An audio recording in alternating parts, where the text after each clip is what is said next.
Hello and welcome back to the part 2 of the episode 2 recap. Now I know this is a recap, but let's begin by recapping the first episode of the recap. Look, I am not satisfied with how that video was presented.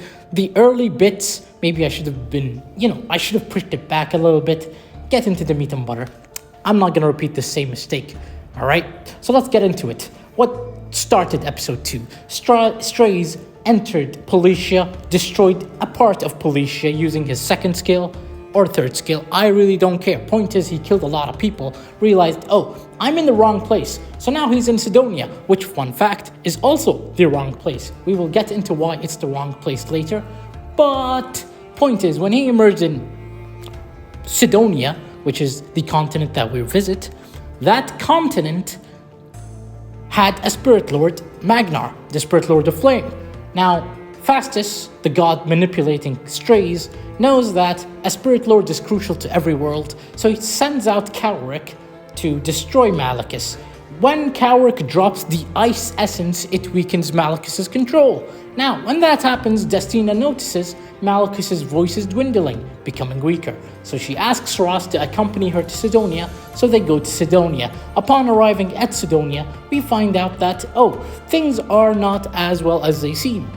Aside of the Spirit Lord's power dwindling, we find out that monsters are rampant, the world is breaking apart, unknowns are showing up, and of course, the people are becoming more aggressive and they're acting very unnaturally.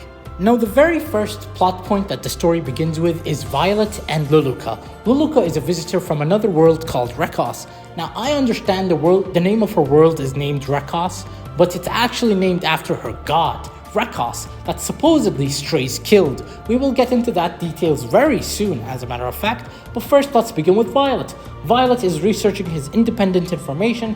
He observes that chaos gates are appearing, destroying the world. They just show up, pour unknown, and then disappear, which is very abnormal for a chaos gate. Usually chaos gates are two-way transportation methods. Point is, Ross and everyone else appears in the same region that Violet and Luluca show up, and then they fight off Magnar of the Flame.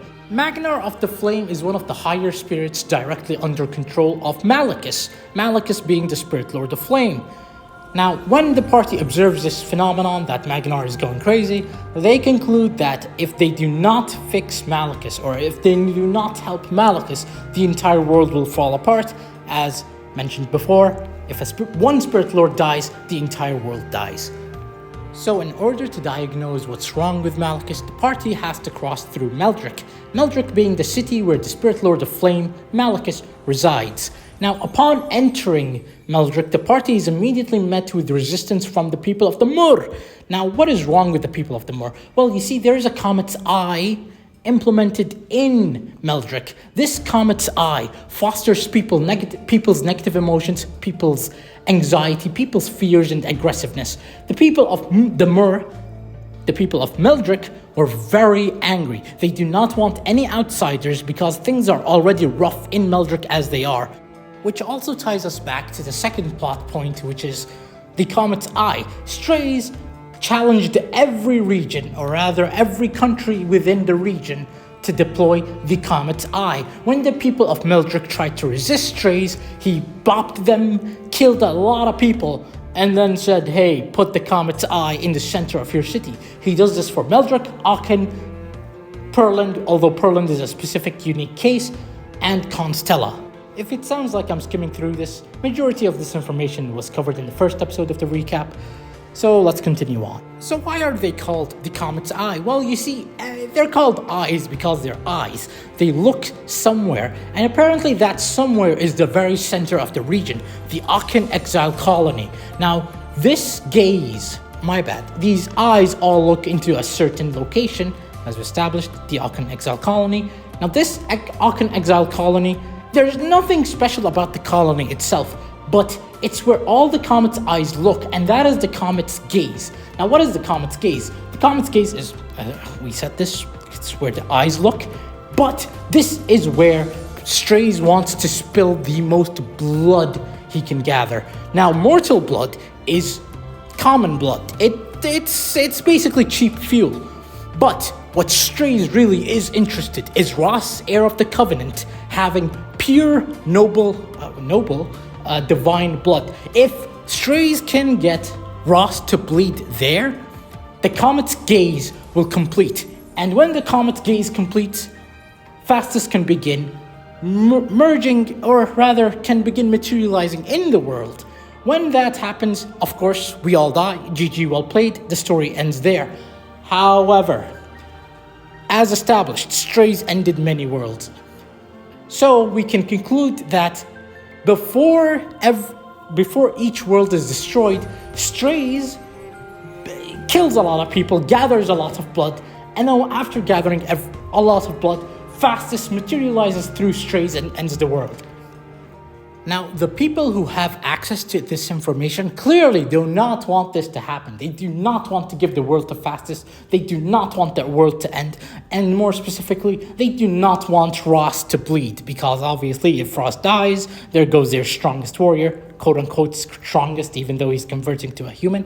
Anyways, point is, Aachen, Meldrick, and Witchhaven all unite to create a resistance to oppose the Strays. Perland, being led by its delusional leader, Lilius, does nothing. They do nothing. As a matter of fact, they're enemies. They hate you. They do not want you to oppose Strays. Sure, in this chapter they do nothing, but in the upcoming chapters they're just clearly hostile to you. Not only that, but you have Constella, which Constella is not good territory. They're still enemies, but they're very far away, so they're irrelevant in the event of the comet's gaze. Now, when Meldrick, Witchhaven, and Aachen oppose Lilibet fails, but then Strays appears. Ross, being free, alongside everyone, they all try to rush down Strays, and they fail miserably. Strays is much stronger than they expected. Effortlessly thrusting his sword through Ross, blood splatters everywhere. The worst happens. Ross, the heir of the Covenant, is defeated. Destroyed. Not even a challenge. Like, come on, Ross, try even harder. Point is, blood splattered everywhere. Everything looks grim and doom. However, there is one wild card we mentioned. Cowaric. For some reason, Cowaric decided to repay Ross. As we know, Cowaric doesn't really like the world. He hates the world, as a matter of fact. However, he does love his hometown. Rather, he mainly loves Vivian. We will not get into that detail. Point is, when Ross helped Vivian, when Ross did help Witchhaven, Cowaric decided to repay Ross. He put a barrier in Ross's heart. So although blood splattered everywhere, although Strays' heart thrust through Ross, yes, I will say it with that much enthusiasm because I hate Ross, or rather, prior to episode 2, I think Ross is a boring character. So yes, it makes me happy to see Strays thrust his sword through Ross. And I just want to say, we kept being told that Strays this, Strays that, Black Knight killed people, Black Knight destroyed the world. You know how satisfied I am? There's a rule, show, don't tell. If you keep telling us Strays is the ender of worlds, Strays is the strongest man alive, Strays is this, Strays is that, you know, they showed us.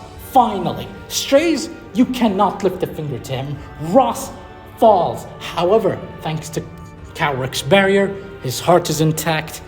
Thanks to his divine nature, Ross doesn't die immediately, which is a good thing, because although the ritual to summoning Fastus has begun, Ross, heir of the Covenant, can at the very least try to oppose him one more time. One detail that I have intentionally left out up to this point is Luluka. You see, when Strays killed everyone, rather, before unleashing a burst stream of destruction, he met Luluka. Luluka, filled with vengeance, wants to kill Strays. She wants to oppose Strays. How dare you destroy Rekhos? How dare you do that to Rekhos? But Strays, he doesn't really meet her with that same feeling. You see, although Strays destroyed Rekhos, each time Strays talks with Rekhos' scepter, as in his memories with Rekhos himself, he feels a little underwhelming. Rather, he seems guilty. He seems sad. He seems annoyed. Every time you see Strays have dialogue with Rekhos, it seems like Rekhos is just laughing at Strays. Rather, he's just asking Strays, why are you doing this? Why did you do what you did? And Strays, he had one promise that he has yet to fulfill that he made with Rowana, which is to not hurt or to not harm Luluka. Strays wishes to honor that wish. So before unleashing the burst stream of destruction, he grabs his galaxy cape and flogs Luluka into the cape, sending her into the dimension or the universe or whatever is in his galaxy cape. Over there, Luluka, chance encounter, meets Rowana. Luluka, amazed and bewildered, wonders how is Rowana alive. As it turns out, Rowana's physical body has been destroyed, but her soul remains. Supposedly, because she's a shaman of Rekhos that she is alive, that she is able to sustain this form. Now, not much more is elaborated farther than that. What we do know is, through Beyond the Horizon, Rowana's side event, we learn that she is actually a librarian to a certain library, which is libraries that stem to other worlds. I wonder, does our summon screen have a library? I don't know, an infinite library? You know, a world where you can just galaxy summon, mystic summon, covenant summon? All that aside, as much as Rowana loves Strays, she cannot deny his wrongdoings. Luluka understands this. Rather, Luluka's very angry. She's like, Rowana, how could you still love Strays after everything he's done? To which Rowana tells Luluka to have a vigilant eye. Now, I don't know why the vigilant eye is considered a peak ability, but it's basically, don't be judgmental, don't judge a book by its cover. That's pretty much all the vigilant eye is. That is pretty much what Rekhos taught to Rowana. Sorry if my voice is a little weird, because I have a sore throat. Point is, Luluka says, how could I have a vigilant eye after what Strays has done? In order to acquire the vigilant eye, one must understand all that happened around him. If you pull a candy from a child, of course the child will cry. If you punch someone, of course that person will feel pain. And if you punch them very lightly, although it doesn't do as much damage, it's still a punch. Using that logic, you can begin to understand that the world is a calculation. Everything happens, everything has an action and then reaction. Apply this logic on a universal scale and to people as well, and you will begin to see what is under the surface. You see, back in Rekhos, there were two types of people. There were believers and non-believers. Believers of Rekhos are obviously the followers of Rekhos. The non-believers of Rekhos, although they know that God certainly exists, they still deny him, or rather, they choose not to follow his blessings, his teachings, his religion.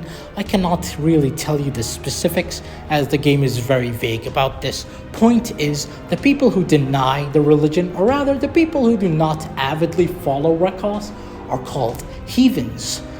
You see, there was a bishop who was attacked by a heathen at the time.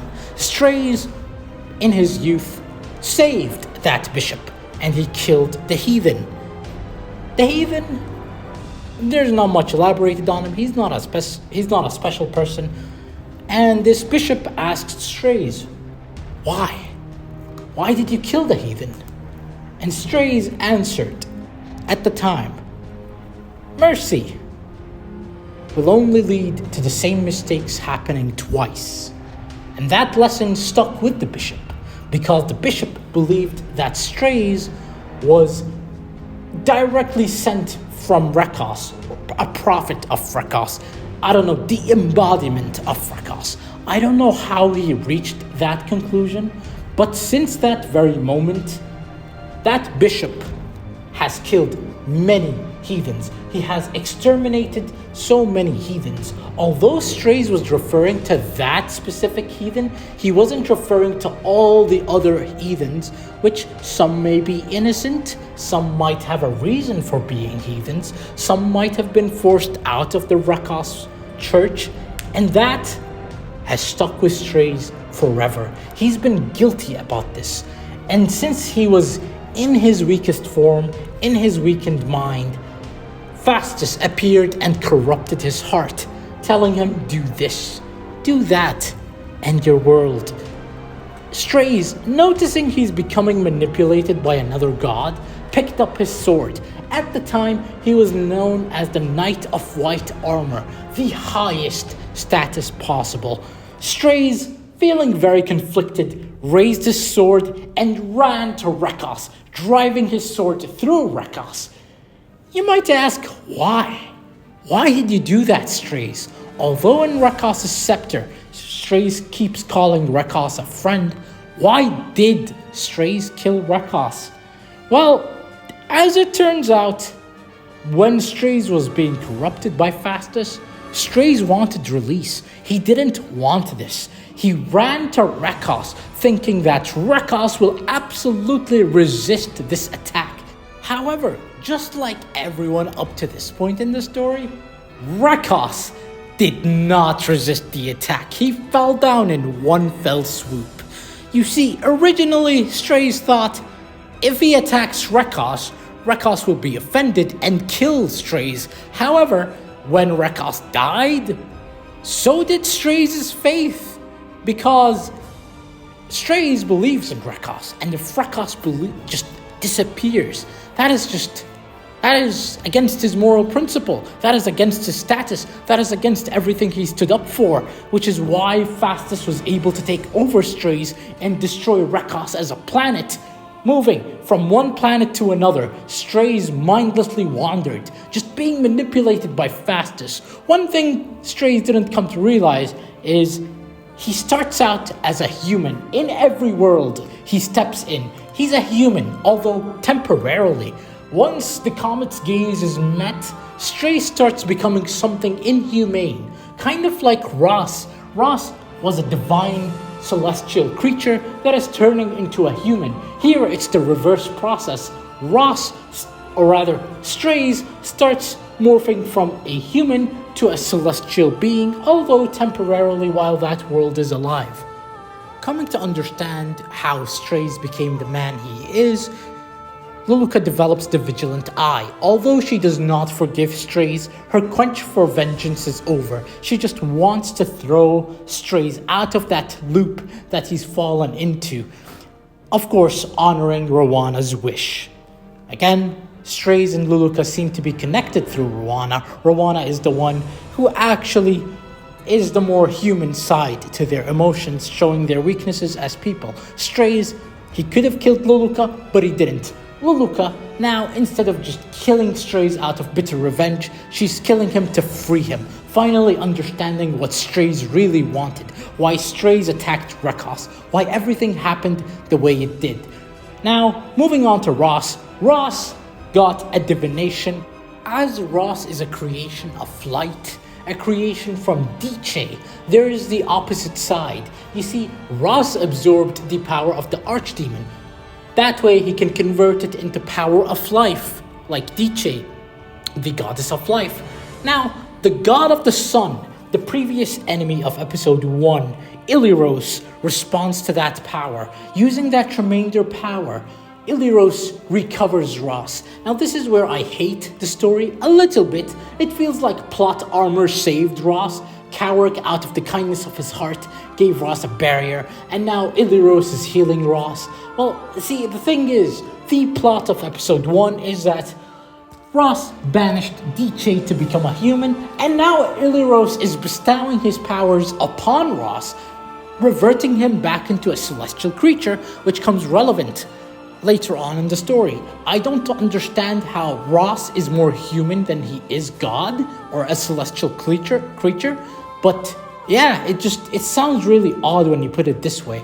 Point is, I wonder, could Charon have showed up? Could Tenebria have shown up? They both follow Ilirose, yet they're enemies. After episode 1, they're never elaborated on. This was Charon's perfect opportunity to just come and give Ross the Archdemon's might, restoring him. They could have easily done that since, again, Ilirose controls Charon, Ilirose controls Tenebria, and yet, for some reason, they remain as enemies, although Ilirose is on Ross's side.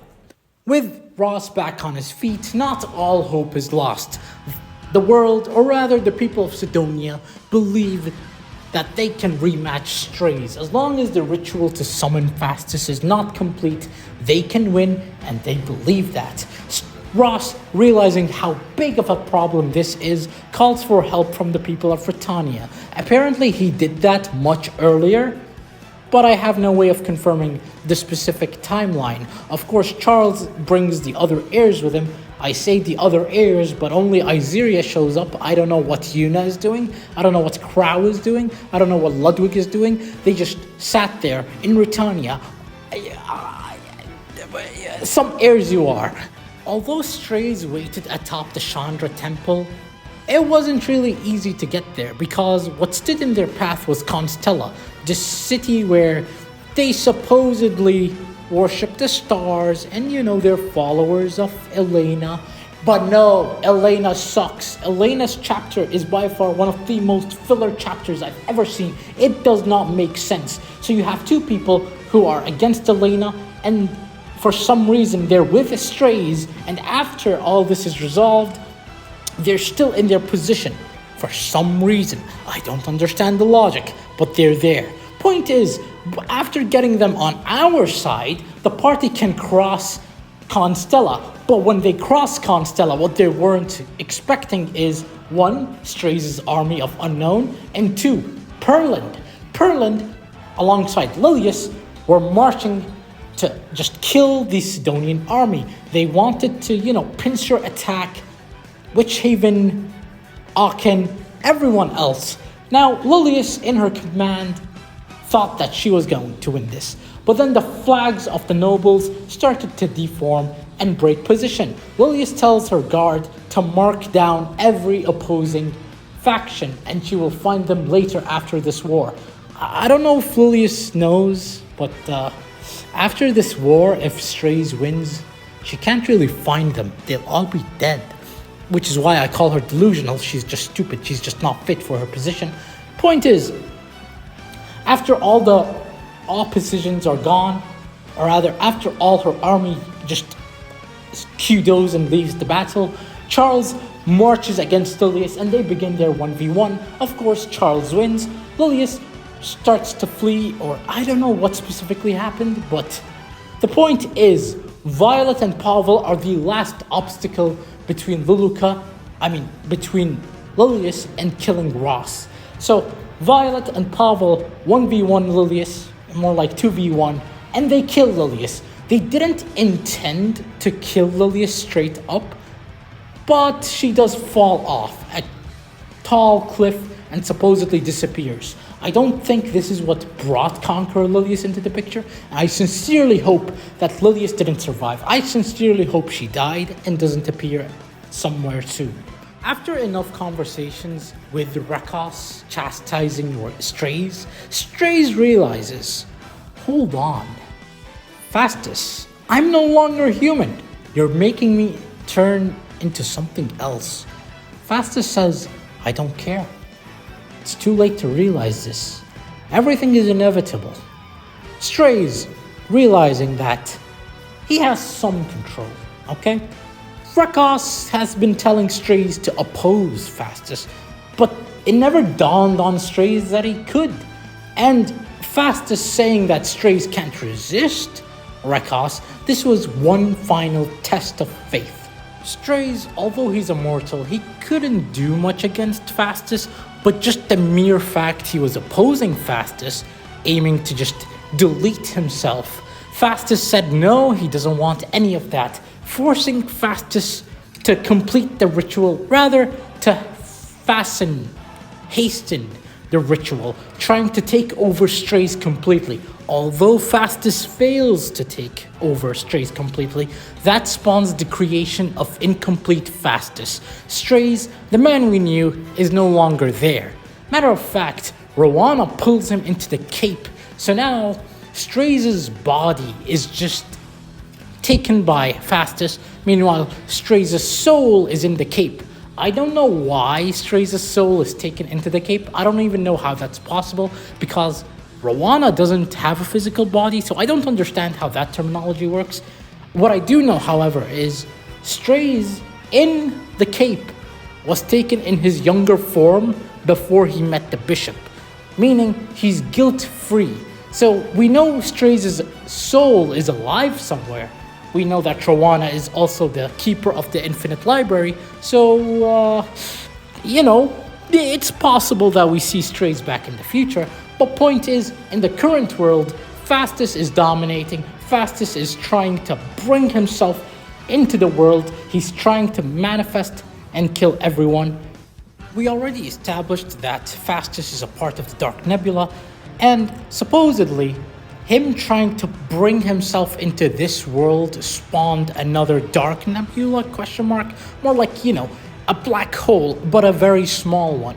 Everyone in the battle, or at least everyone around Fastus that was pulled into the black hole, were met in another dimension. These people being Ross, Mercedes, Archie of course, Violet, Luluka, Pavel. I don't know if anyone else was pulled into it, but those are the major characters inside.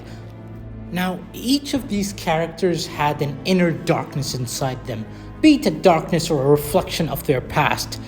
Luluka, for example, was met with her old vengeful spirit. She's like, why are you doubting yourself, Luluka? Why are you trying to free Strays from this loop of destruction?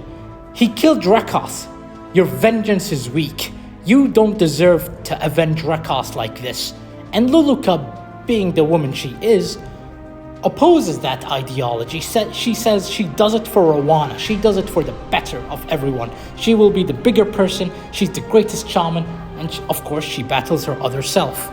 Pavel, he gets his memories when a guard saved him and brought him to Pearland. Or rather, some guard in Pearland saved Pavel. And he was asking Pavel, why do you fight? Do you fight for the sake of the country? Do you fight for the sake of Lilius? What is your true motive? Why are you a Pearland raider? Are you actually a raider, or are you just a fraud who just takes the money and leaves? Pavel, being the man he is, of course, fights for Pearland. He does not fight for anyone else. There is no specific person. Even if he opposes Lilius, that does not mean he opposes Pearland. He does everything for the good of Pearland, and of course, he clashes with that ideology. Violet, he clashes with his old self, where he's a genius, but there are times where he's a fraud. Violet never really went to his father's funeral. Violet never really restored honor to his family's name. So that ideology clashes with the current Violet that we know. Mercedes, she fights her older self, rather her archdemon self. Because she threw away a large power. She could have been way stronger. She lost her potential. That is what her other self is telling her. And Mercedes fights that, of course. Everyone eventually gathers around and they find Ross, heir of the Covenant. They all group up to fight Fastus in one final battle. They don't know how long Fastus has been there. They don't know how long they've spent fighting their other selves or fighting their previous memories. They have no idea. But one thing Elena did mention prior to the battle, in one certain prophecy, is that the one who is mostly human will win. Now, Ross taking Ilirose's power, he started to become a celestial being once again. And Fastus being there for however long, we cannot exactly calculate the exact percentage of his transformation. They clash with Fastus, and of course, the heroes always win. Fastus doesn't really survive. He turns into a small stone that Ains later crushes by himself, calling it cheap filth. Meanwhile, Ross, heir of the Covenant, gets stuck in the Dark Nebula. He's met with a god called Notos, the god of the arena, the PvP arena. And supposedly, after fulfilling some quests, Notos, whatever his name is, gives some of his power. Rather, he gives Ross his earned power.